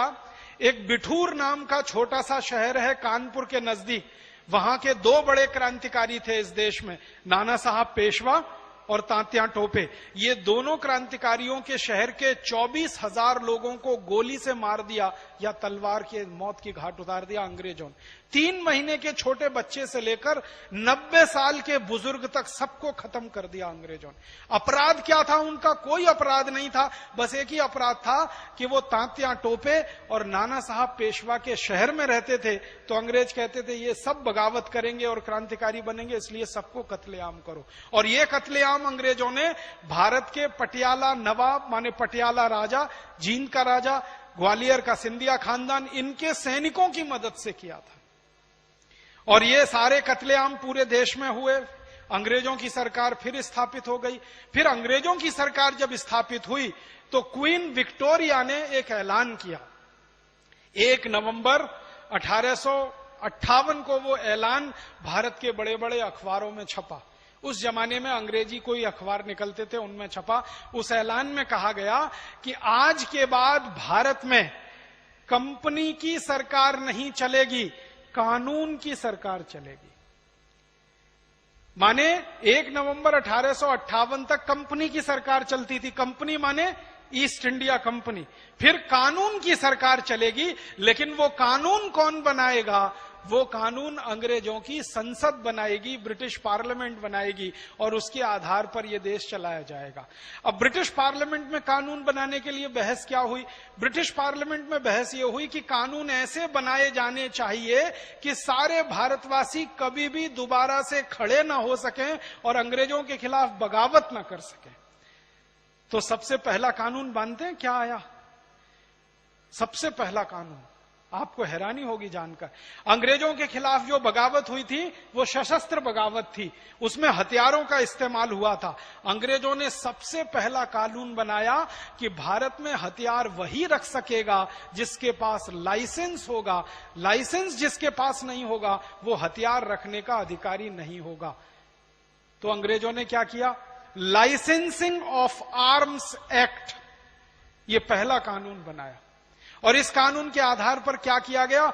घर घर की तलाशियां ली गई। किसके घर में बंदूक है, किसके घर में हसिया है, छुरा है, चाकू है, क्या क्या हथियार है, वो सब अंग्रेजों ने छीन लिए, क्योंकि अंग्रेजों को डर था इन्हीं हथियारों की मदद से भारतवासी दोबारा फिर बगावत कर सकते हैं। तो सबसे पहले उन्होंने लाइसेंसिंग ऑफ आर्म्स एक्ट बना के हथियार छीनने का कानून बनाया। और एक बार भारतवासियों के हथियार छिन गए तो भारतवासी कमजोर हो गए और वो कमजोरी इतनी भारी पड़ी कि अगले 90 साल तक फिर अंग्रेजों की गुलामी हमें सहन करनी पड़ी। ये एक कानून बनाया उन्होंने। ये कानून दुर्भाग्य से आजादी के 62 साल के बाद भी अभी चल रहा है इस देश में। मालूम है, हथियार वही रख सकता है जिसके पास लाइसेंस हो सकता है, और लाइसेंस देने का काम सरकार करती है। पहले काले गोरे अंग्रेजों की सरकार वो काम करती थी, अब काले अंग्रेजों की लेकिन सरकार। आजकल ऐसा दूसरा होता है राजीव भाई, शरीफ आदमी लाइसेंस लेकर के हथियार खरीदता है और जो गुंडा होता है वो बिना लाइसेंस वाला। तो अब उल्टा चल रहा है। तो एक कानून की मैंने मिसाल दी। दूसरा एक कानून अंग्रेजों ने बनाया Indian police act. Police act बनाया वो ये कि हर भारतवासी कभी भी अंग्रेजों के खिलाफ कुछ ना करे, उसको मारकर, पीटकर, दबाकर, कुचलकर कंट्रोल करने के लिए एक एजेंसी चाहिए। तो पुलिस नाम की एक व्यवस्था उन्होंने खड़ी की। आपको मालूम है 1858 से पहले इस देश में कोई पुलिस नहीं थी। किसी भी राजा ने पुलिस नहीं रखी। आर्मी रखी, सेना होती थी, पुलिस नहीं होती थी, क्योंकि पुलिस की जरूरत नहीं थी। अपने ही लोगों को मारना, पीटना, दबाना, धमकाना ये कौन करता है? कोई राजा अपनी प्रजा को ये अत्याचार करेगा? लेकिन अंग्रेजों ने पुलिस बनाई जिसका नाम रखा इंडियन पुलिस एक्ट। और उसमें जो आधार दिया वो ये कि हर पुलिस वाले को राइट टू ऑफेंस होगा, किसी भी भारतीय नागरिक को राइट टू डिफेंस नहीं होगा। माने कोई भी अंग्रेज पुलिस अधिकारी किसी भी दिन गला पकड़ के आपको लाठी से मारने लगे तो आपको लाठी पकड़ने का भी अधिकार नहीं होगा, आप सिर्फ पिटते रहिए। और अगर उस पुलिस अधिकारी की लाठी आपने पकड़ ली अपना डिफेंस करने के लिए तो केस आपके खिलाफ बनेगा कि अंग्रेज अधिकारी को ड्यूटी करने से आपने रोका। जानते हैं आप, यही राइट टू ऑफेंस वाला कानून, इंडियन पुलिस एक्ट वाला, आजादी के 62 साल के बाद भी अभी भी चल रहा है। कोई पुलिस वाला सड़क चलते आपको रोक ले और आपके पैर में 2 लठ जमा दे, आप उसका कुछ नहीं बिगाड़ सकते। और कोई पुलिस वाला तैश में आ जाए और निकाल के गोली मार दे तो भी आप उसको फांसी के फंदे पर नहीं चढ़ा सकते। हमारे देश में पुलिस एनकाउंटर में सैकड़ों लोग निर्दोष मारे जाते हैं और किसी पुलिस वाले को फांसी नहीं होती इस देश में। बहुत रेयर केस होते हैं जिनमें सुप्रीम कोर्ट भी आ जाए। सुप्रीम कोर्ट ने तो महाराज साहब इसको बोल दिया है कि पुलिस व्यवस्था खाकी वर्दी के सबसे बड़े गुंडे हैं जो इस देश में पल रहे हैं अंग्रेजों के। इसमें थोड़ा सा संशोधन करते हैं हम राजीव भाई। इसमें अच्छे पुलिस वाले यदि किसी अपराधी को गोली से मार देते हैं तो उनको जेल में ठोक दिया जाता है। जो किसी आतंकवादी को, किसी अपराधी को, किसी गुंडे को, कोई भैया, जो मुंबई में तो क्या बोलते हैं उनको सब, डॉन लोग, डॉन माफिया, डॉन को, माफिया को, डॉन को मारता है तो उसके ऊपर तो एक लगता है, लेकिन वो हिंदुस्तानी को मारेगा तो नहीं लगेगा, तब उसको एनकाउंटर मान लिया जाएगा। तो थोड़ा सा हमारे, एक बात मैं और कहना चाहता हूं, पुलिस में अच्छे भी लोग हैं राजीव भाई लेकिन उन अच्छों की संख्या हमें बढ़ानी है। 1% से कम है अच्छों की संख्या, लेकिन वो अच्छे भी गलत कानून के नीचे रहकर मजबूर है। तो इसलिए उसमें अभी जैसे आर्म एक्ट वाली बात थी, आज हम अपनी सुरक्षा के लिए AK-47 लेना चाहे तो हमें नहीं मिलेगी, अपनी सुरक्षा के लिए लेना चाहे। और अपराधी सरेआम लिए घूमते हैं। इस देश में लाखों की संख्या में AK-47 है, किनके पास है? जो हमें मारने के लिए, हमें सुरक्षा के लिए हम नहीं रख सकते। तो ये इसमें ये नहीं कि हम इस कानून व्यवस्था को पूरी तरह खत्म कर देना चाहते, जंगल राज करना चाहते, इसमें संशोधन। अंग्रेजों ने ऐसी एक कानून बनाया, इंडियन सिविल सर्विसेज एक्ट। हमारे यहाँ ग्राम पंचायतें होती है ना, पहले वो काम करती थी। सरपंच होता था, गांव का प्रमुख होता था, पंचायत उसके साथ काम करती थी। जो काम ग्राम पंचायत करती थी, कभी जरूरत पड़े तो टैक्स लगाना, जरूरत पड़े तो उसको गांव के विकास के लिए खर्च करना, वो सारे अधिकार छीनकर एक कलेक्टर को दे दिए गए। और उस पोस्ट को DM कहते हैं, डिस्ट्रिक्ट मजिस्ट्रेट कहते हैं, कलेक्टर कहते हैं। और ये जिस कानून के तहत हुआ वो इंडियन सिविल सर्विसेज एक्ट, वो कानून वैसे का वैसा ही चल रहा है। एक डिपार्टमेंट है इसमें थोड़ा सा एक बात मैं बीच में टोकूंगा। इंडियन सिविल सर्विस एक्ट में एजुकेशन का पूरा प्रबंध है, लेकिन आप एक आर्मी के अंदर ऑफिसर बनने के लिए आपको एजुकेशन सर्टिफिकेट के साथ साथ आपका कैरेक्टर सर्टिफिकेट लगता है। लेकिन जो है ये इंडियन सर्विस एक्ट में कैरेक्टर कहीं खत्म सा है। हमें ऐसा करना चाहिए कि एजुकेशन के साथ में कैरेक्टर वो बराबर होना चाहिए। तो हमारे अभी भी पूरी ट्रेनिंग होती है, क्योंकि मैं दोनों ही व्यवस्थाओं से काफी अच्छी तरह से परिचित हूं। जो हमारे पुलिस और प्रशासन में जिनको तैनात किया जाता है उनके लिए ये बात सही है कि उनको अतिरिक्त प्रशिक्षण दिया जाता है, लेकिन उसमें प्रबंधकीय ज्ञान के साथ साथ में मानवीय मूल्यों का, संवेदनाओं का एक बहुत गहरा समन्वय करने की आवश्यकता है। तो ये संशोधन इसका मतलब ये ना कोई सोचे कि ये सब जो है ये बाबा जी कोई ऐसा भारत बनाना चाहते हैं जहां कानून, जहां व्यवस्था, हम उन व्यवस्थाओं को बदलना चाहते हैं जो अंग्रेजों ने हमें गुलाम बनाने के लिए जो है, अभी भाई राजीव जी कह रहे थे कि बगावत ना कर सके, सिर ना उठा सके और आजादी की मांग ना कर सके, ऐसे कानून बनाए थे। उन कानूनों को बदलना चाहते हैं और इस देश का हर आदमी आत्मसम्मान के साथ जी सके, ऐसी व्यवस्था बनाना चाहते हैं। तो ऐसे मैंने आपको 2-3 उदाहरण दिए, एक उदाहरण देके खत्म करूंगा। अंग्रेजों ने एक कानून बनाया, पीडब्ल्यूडी का नाम सुना, पब्लिक वर्क्स डिपार्टमेंट, इसका कानून बनाया। स्वामी जी जल की बात कर रहे थे, मैं उसी जल की बात कहने जा रहा हूं। 1857 के पहले हमारे देश का जो जल प्रबंधन था वो ग्राम पंचायत के हाथ में था। तालाब होते थे, कुआं होते थे, बावड़ी होती थी और कई राजाओं ने नहरें भी निकाली थी। आपको मालूम है सबसे ज्यादा नहरें इस देश में महाराजा रणजीत सिंह ने बनवाई, सबसे ज्यादा नहर। अंग्रेजों से भी ज्यादा नहरें इस देश में महाराजा रणजीत सिंह की बनाई हुई हैं। उनको ये जल प्रबंधन का सबसे बड़ा ज्ञान था इस देश में। तो बहुत सारे राजा नहर भी बनवाते थे और ग्राम पंचायतें उनकी देखरेख किया करती थी, तालाब की, कुएं की, बावड़ी की, आदि आदि। ये सब अधिकार ग्राम पंचायत के अधीन था। जब तक ग्राम पंचायतें जल प्रबंधन का अधिकार रखती थी, इस देश के सारे तालाब लबालब भरे रहते थे पानी से। कभी पानी की कमी नहीं हुई इस देश में।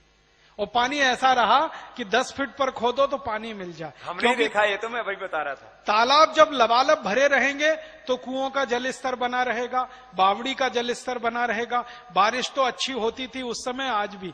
तो सारे तालाब, कुएं, बावड़ी, सारी व्यवस्था ग्राम पंचायत के अधीन थी, तो पंचायतें उनका रख रखाव करती थी, अच्छे से चलता था। अंग्रेजों ने ये सारा पंचायतों से छीनकर एक डिपार्टमेंट बना दिया, पब्लिक वर्क्स डिपार्टमेंट, पीडब्ल्यूडी, और उनके हाथ में सब दे दिया। जब से ये हमारा जल प्रबंधन पीडब्ल्यूडी के हाथ में आया, सब सत्यानाश हो गया। तालाब सूख गए, बावड़ियां सूख गई, कुएं सूख गए, क्योंकि पीडब्ल्यूडी वालों को क्या लेना देना किसी गांव के तालाब में जल भरा है या नहीं भरा है। उनको अपनी तनख्वाह और उनका टीए, उनका डीए, उनका एचआरए, इतने से ही लेना देना है, बाकी से क्या लेना देना, क्योंकि वो तो उस गांव में रहते नहीं। जो उस गांव में रहता है उसको दर्द होगा कि मेरा तालाब भरा हुआ है या खाली है। किसी दूसरे शहर का आदमी पीडब्ल्यूडी वाला जाता, उसको क्या लेना देना। तो अंग्रेजों ने ये एक एक चीजें छीन कर जो दे दिया अधिकारियों के हाथ में, उनके कारण सारा जल प्रबंधन इतना खराब हुआ है कि भारत में चेरापूंजी, जहां 150 इंच बारिश होती है, वहां पीने का पानी साल में 3 से 4 महीने मिलता नहीं है। 1 बाल्टी 10 रुपए का खरीदना पड़ता है। चेरापूंजी, जहां 150 इंच बारिश होती है साल में, वहां पीने के पानी की समस्या हो गई है। गंगा नदी, जो कभी हमेशा 365 दिन साल में भरी बहती थी, आज उस गंगा नदी में इतना इतना पानी रह गया है, आप इधर से उधर जाके पार कर सकते हैं। सारी नदियां सूख गई हैं, तालाब सूख गए हैं, कुएं तो खत्म हो गए हैं, बावड़ियां तो अब कहीं दिखाई नहीं देती हैं, दिखाई देती हैं तो खंडहर जैसी हो गई हैं, क्योंकि पीडब्ल्यूडी डिपार्टमेंट किसी की कोई साथ समार नहीं करने जा रहा। अकेले दिल्ली शहर में 1857 से पहले 70 तालाब थे दिल्ली में, आज दिल्ली में 2-3 तालाब रह गए हैं बस। ये पीडब्ल्यूडी ने हमारे देश में कर दिया। तो अंग्रेजों ने क्या किया कि गांव के लोगों के हाथ की सारी व्यवस्थाएं छीनकर अपने हाथ में ले लिया और उनको बेदरकार छोड़ दिया। मैंने अंग्रेजों की सरकार के 250 साल पर एक वो एनालिसिस किया है। लगभग 200 साल अंग्रेजों की सरकार रही, तो 200 साल में अंग्रेजों के सारे खर्चे, जो सरकार के खर्चे हैं, इसमें मालूम है सबसे कम खर्चा है वो जल प्रबंधन का है। 200 साल अंग्रेजों ने राज किया, हर साल वो बजट बनाते थे और बजट इस देश के सामने, माने अंग्रेजों की सरकार के सामने प्रस्तुत होता था। तो आपको कल्पना एक बताता हूं, अगर 100 करोड़ रुपए का बजट होता था तो पानी का खर्चा कभी भी 1 लाख रुपए से ज्यादा उन्होंने नहीं किया। 100 करोड़ के बजट में अगर निकालेंगे तो 0.001% निकलेगा, इतना कम। माने कुल खर्चे का 0.01%, 0.001% पानी का खर्चा सबसे कम, क्योंकि अंग्रेज चाहते थे कि ये देश प्यासा मरे और इस देश के किसान फसल ना कर सकें, ताकि उनकी समृद्धि ना बढ़े, ताकि वो अंग्रेजों के खिलाफ बगावत करने वाले जवान पैदा ना कर सकें। ये सारी साजिश के तहत हुआ। तो किसानों को पूरी तरह से बर्बाद करना है, तो पानी उनका छीन लो, किसान सब बर्बाद हो जाएंगे, खेती करेंगे कैसे? तो पानी तो अंग्रेजों ने छीना है। और आपको मैं एक जगह का कभी एक दस्तावेज दिखाऊंगा, मौका मिला। उड़ीसा का मेरे पास एक दस्तावेज है सन 1870 के आसपास का, जिसमें एक अंग्रेज कलेक्टर ने नियम बना दिया कि जो नहर होती है ना, नहर में पानी तो छोड़ने का अधिकार सरकार के हाथ में है ना, कब पानी छोड़ना कब नहीं छोड़ना। तो 1870 में गंजाम जिले के कलेक्टर ने एक नोटिफिकेशन जारी किया कि पानी नहर में उन दिनों में छोड़ा जाए जब खेत में फसल ना हो। जब फसल खेत में खड़ी हो, पानी नहीं छोड़ा जाए नहर में। ये आदेश जारी किया गंजाम के कलेक्टर ने। और उस जमाने का गंजाम जिला आज के उड़ीसा के 16 जिलों के बराबर है। ये एक जगह का मेरे पास दस्तावेज है, अगर ढूंढूंगा तो ऐसे सैकड़ों दस्तावेज और मिल जाएंगे कभी। हमें अभी ढूंढने हैं, बहुत सारे दस्तावेज हमारे हाथ में नहीं है, लेकिन एक जिले का मेरे पास है। हो सकता है संपूर्ण भारत देश के सभी जिलों में ऐसे ही कलेक्टरों के आदेश जारी हुए हों कि जब किसानों की फसल खड़ी हो तो नहर में पानी नहीं छोड़ा जाए, और जब फसल नहीं है तब पानी छोड़ा जाए। इस तरह के कानून बना के अंग्रेजों ने बर्बाद किया है इस देश को। और दुर्भाग्य से ये सब कानूनों की संख्या है 34,735। 34,735 कानून उन्होंने बनाए थे इस देश को खत्म करने के लिए पूरी तरह से। अब वही कानून आजादी के 64-62 साल के बाद भी चल रहे हैं। उनमें थोड़ा थोड़ा संशोधन हुआ है। आईपीसी बनाया, इंडियन पिनल कोड, सीआरपीसी बनाया, सीपीसी बनाया, civil procedure code, criminal procedure code, land acquisition act बनाया उन्होंने, इंडियन फॉरेस्ट एक्ट बनाया। इंटरेस्टिंग बात बताता हूं आपको, एक कानून बनाया इंडियन फॉरेस्ट एक्ट 1872 में, भारतीय वन संरक्षण अधिनियम। फिर इंडियन फॉरेस्ट कंजर्वेशन एक्ट बनाया। एक बार एक मामला आया अंग्रेजों की अदालत में, ये मैं दस्तावेज के आधार पर कह रहा हूं। जबलपुर के कोर्ट में एक अंग्रेजी सरकार के सामने मुकदमा आया था। एक बूढ़ी महिला, वो अपना चूल्हा जलाने के लिए जंगल से कुछ लकड़ी लाई और उसने लकड़ी लगा के अपनी रोटी बनाई। एक पुलिस ऑफिसर ने उसको पकड़ लिया कि तुमने जंगल से लकड़ी लाई, ये कानून के विरोध में है। जंगल से लकड़ी चुराना कानूनन अपराध है, उसमें जेल हो जाती है। तो उस महिला को पकड़कर जेल में ले गए। उसके ऊपर मुकदमा शुरू हुआ। तो मुकदमे में जज ने उससे पूछा कि तुम्हारा कोई वकील है? उस महिला ने कहा मेरे पास खाने को रोटी नहीं है, वकील कहां से लाऊंगी, मैं ही मेरी वकील हूं। तो न्यायाधीश ने पूछा तुमको कुछ कहना है? तो उस महिला ने क्या कहा था वो मैं आपको वैसे का वैसा ही सुनाता हूं। अंग्रेजों के दस्तावेज के आधार पर ये सारी बात कर रहा हूं। महिला कहती है कि अगर मैं अपने चूल्हे में लकड़ी जलाने के लिए जंगल से ना लाऊं तो अपनी रोटी बनाने के लिए दोनों हाथ जलाऊं क्या? और उस महिला ने हमारी आंखें खोली, माने हमारे जैसे लोगों की। वो महिला कहती है कि ठेकेदार करोड़ों टन लकड़ी काट कर ले जाता है, उसको खुली छूट है, और मैं रोटी बनाने के लिए अगर 2 लकड़ी ले आई तो मुझे पुलिस की सजा है। ये कौन सा कानून अंग्रेजों ने बनाया है? दुर्भाग्य से ये कानून अंग्रेजों के जाने के 62 साल के बाद भी चल रहा है। साधारण गांव के गरीब लोग जंगल में अगर लकड़ियां उठा लाए तो फॉरेस्ट डिपार्टमेंट के लोग उनको जितना अत्याचार करते हैं आप सोच नहीं सकते। और इसी देश में ठेकेदारों को सैकड़ों किलोमीटर जंगल कट गए, सैकड़ों किलोमीटर के जंगल काट दिए ठेकेदारों ने। सरकार के कान पर जू नहीं रेंगती। चलते चलते एक छोटी सी बात कहता हूं, इंडियन एविडेंस एक्ट के बारे में बोलना है। हाँ, इसमें एक छोटी सी बात कहता हूं। हिंदुस्तान में मालूम है सबसे ज्यादा लकड़ी किसके लिए कटती है? सरकार के लिए। सबसे ज्यादा लकड़ी सरकार के लिए कटती है। और आपको एक दूसरी जानकारी मालूम है? क्या सरकार को फूकने के लिए कटती है क्या? है? सुनिए महाराज जी, मैंने बड़ा खोजा इस पर कि सरकार करती क्या है लकड़ी का। सबसे ज्यादा लकड़ी सरकार के लिए कटती है इस देश में। सारे ठेकेदार जो लकड़ी काटते हैं वो सरकार के लिए काटते हैं और सरकार के आदेश पर काटते हैं। सरकार वो लकड़ी नीलामी में देती है सिगरेट बनाने वाली कंपनियों को। और इस हिंदुस्तान में हर साल 20 अरब सिगरेट का उत्पादन होता है और 500 सिगरेट बनाने में पूरा एक पेड़ कट जाता है। सिगरेट है ना, उसके ऊपर कागज लपेटा हुआ होता है। वो कागज सबसे बेहतरीन लकड़ी से ही बनता है, क्योंकि सिगरेट का कागज बहुत संवेदनशील होता है, जरा सा सुलगाओ तो जल जाए। सिगरेट के ऊपर जो कागज लपेटा जाता है उसके लिए, फिर सिगरेट को पैकेट में बंद करने के लिए जो कागज खर्च होता है उसके लिए, मैंने एवरेज निकाला 500 सिगरेट अगर पैकेट में बंद हो गई बनकर, तो एक भरा पूरा पेड़ कट जाता है इस देश में।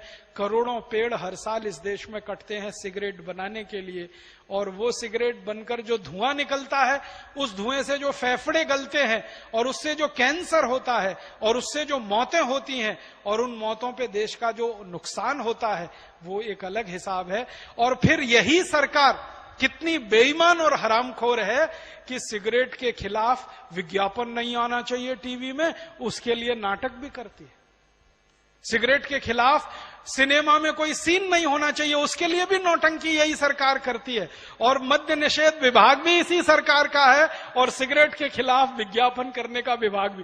क्या हरामखोरी इस देश में लोकतंत्र के नाम पर चल रही है, ये आप जरा सोचिए, समझिए। शराब वाला कब से वैध कानून? पहले शराब बेचना हमारे यहाँ पर बहुत घृणित काम माना जाता था।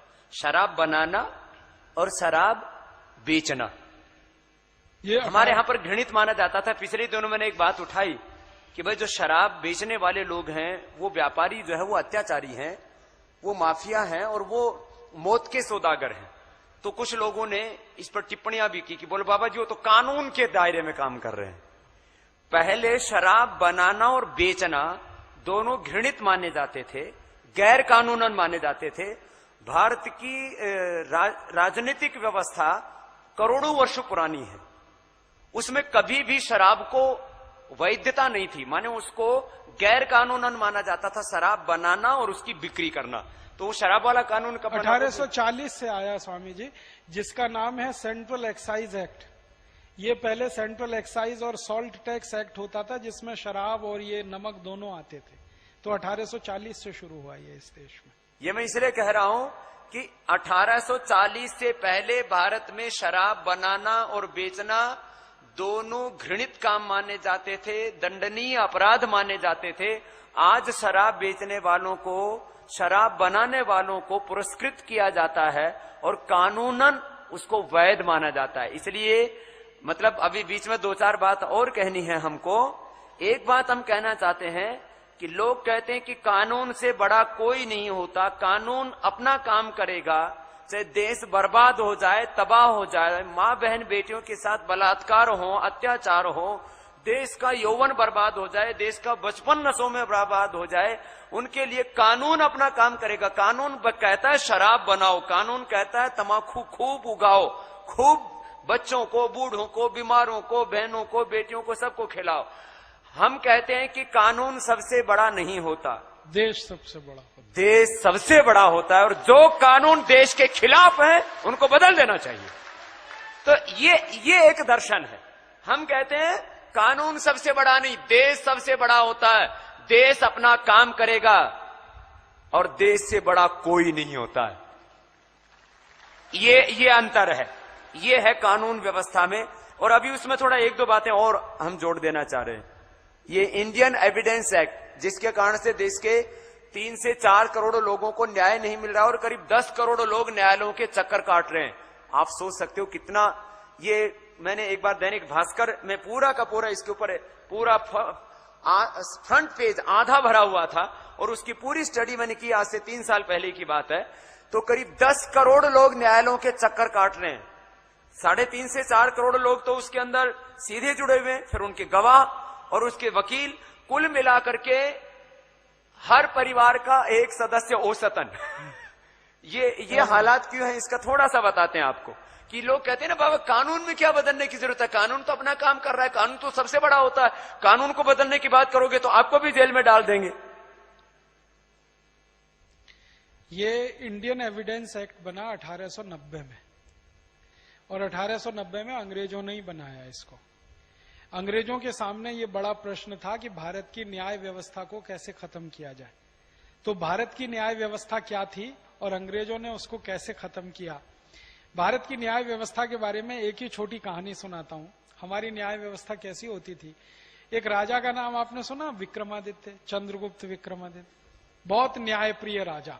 हमारे देश के किसी भी राजा की कहानी आप पढ़ना तो पहला ही वाक्य मिलेगा, वो न्यायप्रिय था, प्रजावत्सल था।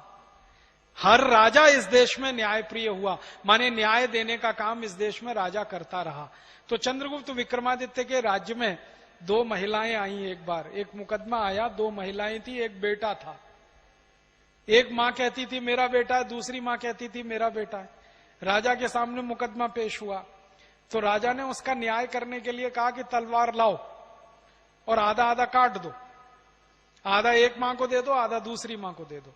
तो जैसे ही तलवार आई और बच्चे को काटने के लिए तलवार उठाई गई तो तुरंत असली मां चिल्लाने लगी, नहीं नहीं इसको काटो मत, लगे तो पूरा का पूरा दूसरी मां को दे दो।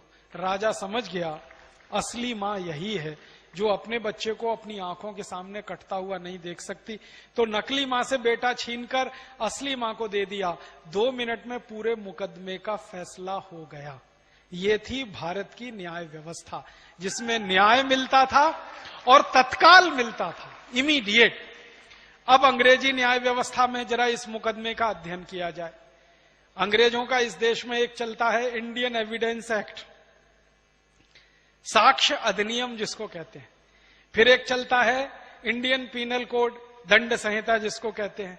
तो आईपीसी और इंडियन साक्ष्य अधिनियम माने भारतीय साक्ष्य अधिनियम के आधार पर यही मुकदमा किसी भी अदालत में आ जाए तो मैं विनम्रता पूर्वक कहता हूं कि 20 साल तक ये मुकदमा चलेगा, तय नहीं हो पाएगा कौन असली मां है कौन नकली मां है। हो सकता है दोनों माताएं मर जाएं और बेटा भी बड़ा जवान होके स्वर्गवासी हो जाए, लेकिन मुकदमा चलता ही रहे, चलता ही रहे, चलता ही रहे। ये है अंग्रेजों की न्याय व्यवस्था। साक्ष्य के साथ में सत्य नहीं जुड़ा हुआ। हाँ, अब इसमें साक्ष्यों के साथ सत्य को जोड़ना चाहते हैं, संशोधन वाली जो बात है। अब इसमें सबसे बड़ी मुश्किल क्या है कि सबूत आधारित आप सब काम करना चाहते हैं। गवाह और सबूत ये दोनों ही बदले जा सकते हैं। गवाह भी बदला जा सकता है और सबूत तो इतने आसानी से मिटाए जाते हैं और नए बनाए जाते हैं कि आप कल्पना नहीं कर सकते। इसी कारण से चूंकि गवाह बदल जाते हैं, गवाह पता है कैसे बदलते हैं? पुलिस उनका एक बयान लेती है और अदालत में जैसे ही वो गवाह खड़ा होता है तुरंत मुकरता है और कहता है कि पुलिस ने ये मेरे ऊपर अत्याचार करके लिखवा लिया।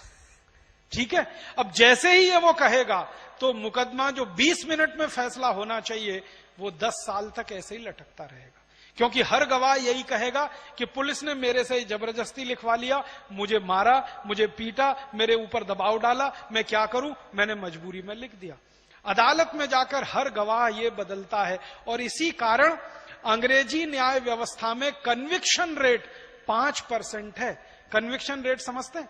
100 लोगों के ऊपर अगर मुकदमा किया जाए तो सिर्फ 5 को ही सजा होती है, 95 को सजा होती ही नहीं है। वो कभी ना कभी अदालत से बाइज्जत बरी हो जाते हैं। तो 100 मुकदमे अगर सरकार करती है और उसमें 5 को ही सजा होती है और 95 छूटते हैं, इसका माने न्याय के नाम पर इसका माने या तो 95 मुकदमे झूठे, या सरकार झूठी, या पुलिस व्यवस्था झूठी, या न्याय व्यवस्था कमजोर। ये इंडियन एविडेंस एक्ट ने ऐसा सत्यानाश कर रखा है हमारे देश में कि सत्य वहां महत्व का नहीं है, सबूत, गवाह वो महत्व का है। कई बार पुलिस ऑफिसर कहते हैं सत्य क्या है हमें मालूम है, लेकिन गवाह नहीं है, क्या करें? सबूत नहीं है, क्या करें? न सजा दिलवा सकते हैं, न सजा किसी की करवा सकते। तो समस्या हमारे देश में ये। और न्यायाधीश को सत्य की पहचान करने के लिए बिठाया जाता है, वो न्यायाधीश भी सबूत और गवाह के आधार पर सत्य को खोजता है। आपको मालूम है, न्यायाधीश भी सबूत देखेगा, गवाह देखेगा, तब सत्य की पहचान करेगा। सत्य तो अपने आप में ही पूर्ण होता है, उसको कोई गवाह की जरूरत नहीं होती, उसको कोई सबूत की जरूरत नहीं होती। एक उदाहरण दे दूं आपको, अंग्रेजी न्याय व्यवस्था का कैसा मजाक इस देश में चल रहा है। आपने देखा बंबई में 26 नवंबर को जिन लोगों ने गोलियां चलाई, आतंकवादियों ने पाकिस्तान से आकर और सैकड़ों लोगों को मार डाला, उनमें से एक बचा है। एक बचा है कि नहीं? अब उसके ऊपर नौटंकी चल रही है कि नहीं? हमारे को सत्य मालूम है कि इसने 87 लोगों को मारा या पता नहीं 67 लोगों को मारा। खत्म कर देना चाहिए अब तक उस मुकदमे को। 10 मिनट का काम है। अब उसमें सबूत खोजे जा रहे हैं, गवाह ढूंढे जा रहे हैं, उनको पकड़कर लाया जा रहा उसके सामने पेश किया जा रहा है और वो मक्कार आतंकवादी मजाक बना रहा है, हंस रहा है, भारतीय न्याय व्यवस्था पर हंस रहा है। और दुर्भाग्य से वो न्याय व्यवस्था हमारी नहीं है, वो अंग्रेजों की है। तो अंग्रेजों की बनाई गई ये न्याय व्यवस्था, अंग्रेजों की बनाई गई प्रशासनिक व्यवस्था, पुलिस व्यवस्था, इसमें बहुत सुधार करने की जरूरत है और ये सुधार आप हम मिलकर ही कर पाएंगे। कोई राजनीतिक दल अगर इनको करना चाहता तो 62 साल में अब तक हो गया होता। राजनीतिक दलों को कुछ पड़ी नहीं है। उनको लगता है कि पुलिस का जैसा इस्तेमाल अंग्रेज करते थे वैसे ही आज राजनीतिक दल पुलिस का इस्तेमाल करते हैं। कलेक्टर का इस्तेमाल जैसे अंग्रेज करते थे वैसे ही आज भी करते। मैंने एक पुलिस अधिकारी को, बहुत सीनियर पुलिस अधिकारी, नाम नहीं लूंगा, उसको ये कहते जब मैंने सुना तो मुझे, बहुत सीनियर अधिकारी पुलिस के, कि राजनेता पुलिस को अपनी रखैल की तरह प्रयोग करना चाहते हैं इसलिए कानून व्यवस्था नहीं बदलते। बिल्कुल इतनी ज्यादा घटिया बात ये। और कई सीनियर पुलिस ऑफिसर्स कहते हैं कि ये व्यवस्था हमारी बदलनी चाहिए लेकिन हमारी कोई सुन नहीं रहा। क्यों? क्योंकि जैसे अंग्रेज प्रयोग करते थे पुलिस का अत्याचार करने के लिए वैसे ये लोग कर रहे हैं। ये तो आज हमारी इस देश के करोड़ों लोग ताकत बन गए हैं, नहीं तो हमें यहां 1 मिनट नहीं बैठने दे यहां पतंजलि योगपीठ में।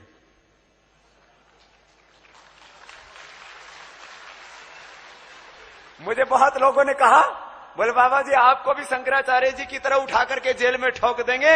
मैंने कहा हम ताल ठोक के कहते हैं, जिसकी हिम्मत है आकर के ठोक के दिखाए जेल के अंदर, फिर हम दिखाएंगे। मेरे से बहुत लोगों ने कहा, बोले बाबा जी ये गवर्नमेंट आपके खिलाफ ये कर देगी, ये गवर्नमेंट वो कर देगी। मैंने कहा मैं जो ईश्वरीय कानून व्यवस्था है और जो मानवीय कानून व्यवस्था है उसको पूरी तरह से मानता हूं और मैं एक भी काम गैर कानूनन नहीं करता। लेकिन कोई षड्यंत्र करके हमें जेलों के अंदर ठोकेगा, उस दिन हम बता देंगे कि कानून क्या होता है। तो इस देश में ये हिम्मत करने वाले तो कितने लोग होंगे जिनके साथ करोड़ों लोग खड़े होंगे। आज ये माना कि देश के करोड़ों लोग हमारे साथ खड़े, लेकिन एक बेचारे गरीब आम आदमी को कभी भी रात को 12 बजे जाकर के पुलिस उठा ले जाती है और उसको थाने में ठोक देती है। 6-6 महीने जमानत नहीं होती है, 12-12 सालों तक लोग जेलों में सड़ते रहते हैं। आप कह दो और कुछ कहना है? मुझे तो बस ये एक आखिरी ही बात कहनी है कि हिंदुस्तान में इस बात को गंभीरता से, क्योंकि मैं बीच में इसलिए बोला कि ये बात बीच में आ रही थी, इसलिए मैंने इस बात को कहा। आपको सिर्फ ये चिंतन करने के लिए एक बात मैंने कही कि भारत की पूरी न्याय व्यवस्था, दुर्भाग्य से अंग्रेजी न्याय व्यवस्था, भारत का तो उसमें कुछ भी नहीं है, अंग्रेजी न्याय व्यवस्था जो आज हमारे देश में चल रही है इसमें कन्विक्शन रेट सिर्फ 5% है। इस बात को ध्यान रखिए। माने 100 मुकदमे अगर किए जाते हैं तो 5 को ही सजा होती है, 95 उसमें से छूट कर निकल जाते हैं, चाहे वो बलात्कार के अपराधी हों चाहे मर्डर के अपराध। आपको मालूम है बड़े बड़े क्रिमिनल्स इस देश में चुनाव लड़ लेते हैं, मर्डर करने के बाद चुनाव लड़ लेते हैं क्योंकि सबूत उनके पक्ष में होते हैं और गवाहों को वो फोड़ लेते हैं। तो सबूत और गवाह के आधार पर चलने वाली इस व्यवस्था की सबसे बड़ी कमजोरी ये है, गवाह अगर कमजोर है तो या तो बिकेगा या डर में टूटेगा, और सबूत तो कभी भी बदले जा सकते हैं। आपको मालूम नहीं है फॉरेंसिक लैब की रिपोर्ट्स पूरी की पूरी बदल दी जाती है।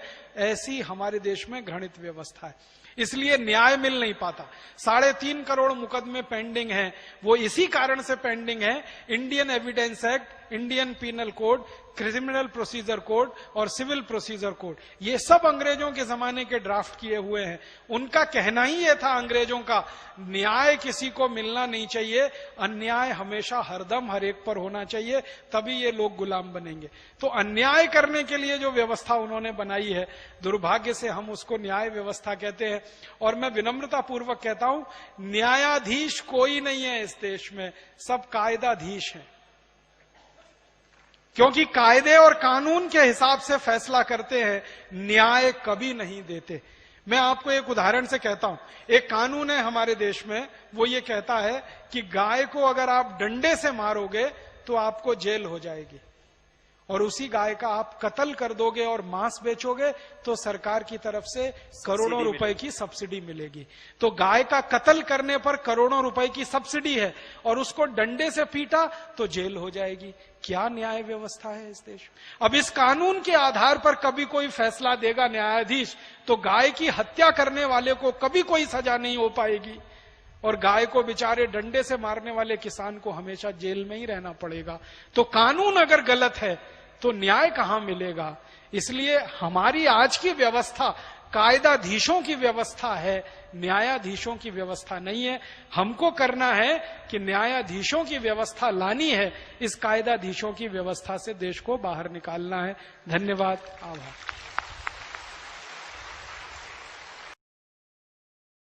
दोस्तों, सबसे पहले तो चैनल सब्सक्राइब करें, फिर लाइक, कमेंट और शेयर करें, और हाँ, हमारा एंड्रॉयड ऐप डाउनलोड करना ना भूलें।